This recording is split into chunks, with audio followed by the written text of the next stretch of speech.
May testigo na po at person of interest ang Philippine National Police dito po sa pagpatay.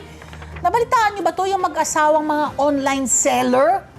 Napinaslang po dyan sa Mexico, Pampanga nung hapon po nung Biyernes, October 4. Ayan po sila, oh. Agad po na namatay sa pamamaril. Ito pong si Arvin Dairit Lulu at yung misis niyang si Lerma Wahe Lulu. Mga prominenteng online sellers po ito ng mga beauty product, no? Nakuna ng CCTV ang isang motorsiklo na may sakay na dalawang tao na sinusundan ang itim na pick-up truck ng mag-asawa sa barangay Santo Rosario.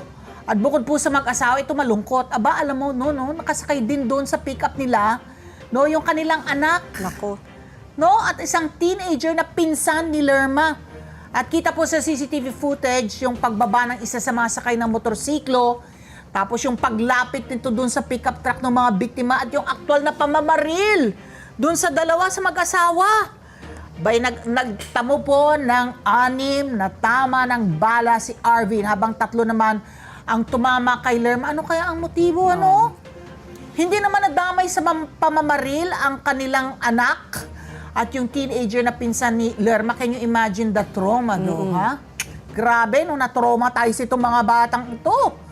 Wala pang nakikitang konkretong motibo mga investigador, pero base umuno sa impormasyon mula sa mga kamag-anak, posible may kinalaman po sa negosyo at sa pautang. Let's get together. Sunday 25. Sunday 25.